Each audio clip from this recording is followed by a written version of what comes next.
धमकियों के बावजूद ईरान लगातार अपने पड़ोसी देशों में भी हमला कर रहा है, जहां ईरान अमेरिका और इजराइल के एयरबेस को निशाना बना रहा है। ईरान के ड्रोन हमलों ने कुवैत के इंटरनेशनल एयरपोर्ट को निशाना बनाया है। रिपोर्ट्स के मुताबिक 3 ड्रोन से एयरपोर्ट पर हमला किया गया है, जिससे अमेरिकी रडार सिस्टम को नुकसान हुआ है। वहीं कुवैत के रक्षा मंत्रालय ने दावा किया है कि सेना ने 5 और ड्रोन मार गिराए हैं।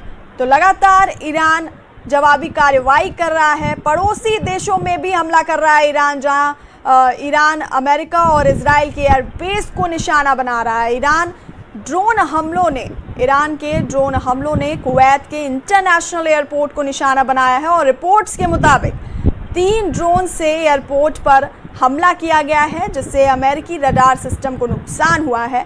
वहीं कुवैत के रक्षा मंत्रालय ने यह दावा किया है कि सेना ने 5 और ड्रोन्स मार गिराए हैं। तो कुवैत इंटरनेशनल एयरपोर्ट पर ड्रोन हमले का दावा किया गया है। 3 ड्रोन ने एयरपोर्ट को निशाना बनाया और कुवैत एयरपोर्ट पर अमेरिकी जो रडार सिस्टम है उसको काफ़ी नुकसान हुआ है। तो लगातार अमेरिका और इजराइल के एयरबेस को निशाना बना रहा है ईरान और अपने पड़ोसी देशों पर हमला कर अमेरिका और इजराइल के एयरबेस को निशाना बना रहा है और लगातार ड्रोन हमले कर रहा है।